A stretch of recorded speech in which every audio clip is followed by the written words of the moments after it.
Welcome to Profit Doctor TV. This is John Patrick, your Profit Doctor.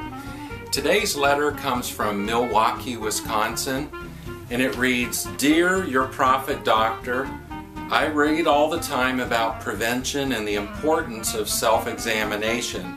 What are your thoughts on this? Signed, Ada Tumacha." Well, Ada, thank you for that. And as a matter of fact, this one is so important that I'm going to talk about this over the next several episodes. And so today's focus on self-examination is going to be in the area of customer service. I recently posted in my blog, which is thesalesgazette.com, regarding some experiences that I've had over a course of time with a grocery store chain in my particular area, and specific examples as to some issues around customer service. I know how I feel when I leave that store, or frankly before I even go in the door, and it's not a pleasant experience. And I don't want to rant and rave about that, but the reality of it is I don't feel like I'm valued. I don't feel as though it makes really a difference to anybody whether I was there or not there. And frankly, I just feel taken advantage of, and I'm certainly sure I'm not the only one that way.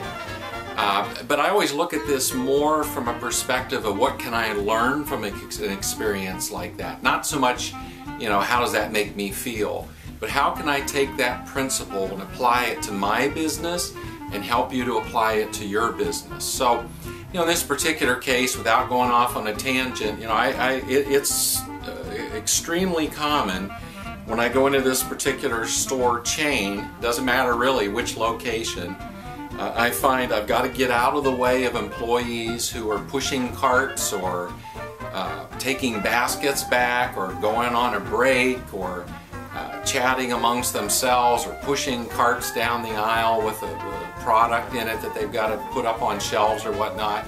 I've not had one single instance where an employee has said, "Excuse me," nor have I ever had an instance where they just stepped out of the way and let me as the customer go by. It's always I'm supposed to stop, get out of their way, and let them go about their business.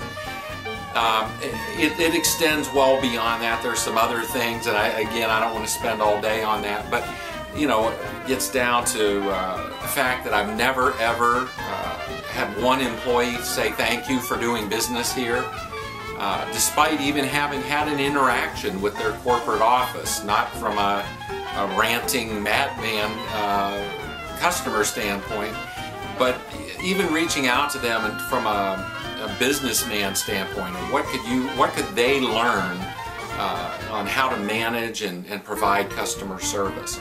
And unfortunately, it's fallen on deaf ears to this point.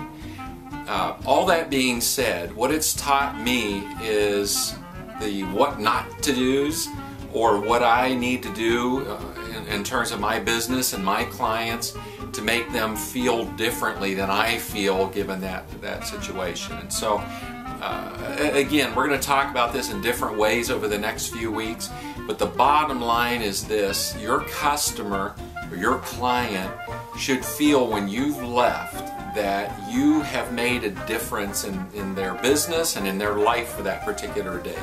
They're better off for having intersected with you at that point in time. And that can be even in the little things. Don't ever underestimate the importance of telling somebody just thank you. That goes a long way. And not just thank you and throwing it out there. Thank you for your business. Thank you for coming into my place of business, my store, my practice, whatever it might be today. Thank you for your time. Thank you for referring someone else to me, whatever that might be. I'll tell you, that alone can make a huge, huge impact. On top of that are just some things regarding courtesy. There are companies who have built an excellent reputation around having provided killer customer service. And I'll leave you with one today that I recently read about, and I've actually heard this story repeated more than once in different publications and books and whatnot, is Nordstrom's. Nordstrom's has a reputation for customer service at a level that is beyond what most people would even think is reasonable. And in this particular one, you know, they shared that there was a situation where someone returned tires, car tires, and I don't know all the interaction behind it. I don't know what was said, but you can only imagine some unreasonable, ranting, screaming customer who insisted that they had bought the tires at Nordstrom and that they were defective or whatever the circumstances were. I even looked at that myself as a businessman and say, what would I have done? And I have to tell you, I would have been more on the defensive and I would have been proving the customer wrong. The reality of it, though, is in this situation that Nordstrom's actually credited this particular person for the cost of tires, even though they don't even sell tires. So it wasn't a matter of who's right and who's wrong. But by applying that principle of customer service above and beyond, Nordstrom has done several different things. And I would like to think they made a difference in that person, especially if they stopped later to think about how stupid that was.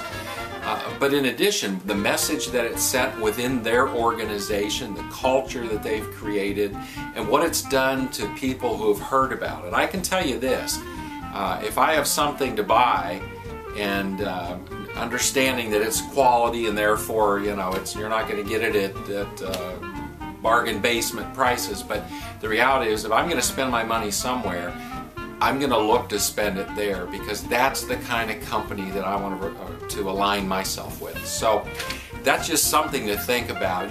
You know, focus this week as you go into this week on what you can do, one client or customer at a time, to make a difference in the fact that they walked through your door, they intersected with you by phone, however that interaction occurred. You've made their business and their life just a little bit better for having spent some time with them that day. Until next week, this is John Patrick, your Profit Doctor. Take 2 doses of cash flow. Call me in the morning.